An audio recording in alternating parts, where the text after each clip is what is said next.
Russia Ukraine మీద దాడి చేస్తే ఉక్రెయిన్ చేతే దాడి చేపిస్తున్నది కానీ అమెరికా, యూరప్, నాటో దేశాలు తను స్వయంగా చేయట్లేదు దాడి. అమెరికా లేదా యూరప్ దేశాలు. ఎందుకని అంటే రష్యా అంటే ఒక భయం ఉందట. దీని మీద నిపుణులు చెప్పే లెక్క ఏంటయ్యా అంటే రష్యా దగ్గర ఉన్న డెడ్ హ్యాండ్ అనే ఆపరేటింగ్ సిస్టమ్ మూలంగా ఒక భయం ఉందట.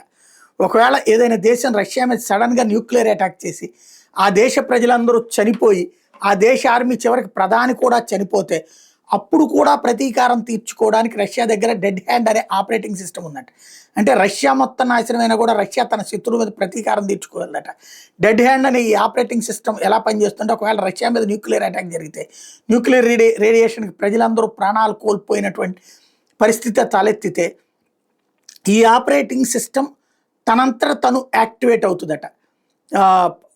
ఏదైతే అందరూ చనిపోయారని కన్ఫర్మ్ చేసుకుని సిస్టమ్ ఆటోమేటిక్గా ఒక కమాండ్ మిస్సైల్ని లాంచ్ చేసి దేశంలో ఉండే అన్ని న్యూక్లియర్ మిస్సైల్స్ని లాంచ్ చేయేలా చేస్తుందట. ఇది ఫస్ట్ లక్ష్యం, దానికి అమెరికానే అవుతుందన్నమాట. ఏదైతే న్యూక్లియర్ వెపన్స్ అటాక్కి దిగి ప్రపంచంలో ఉన్నటువంటి యూరప్ దేశాలన్నిటినీ నాశనం చేసేటటువంటి స్థాయిలో ఉంది అన్నటువంటి లెక్క చెప్తున్నారు.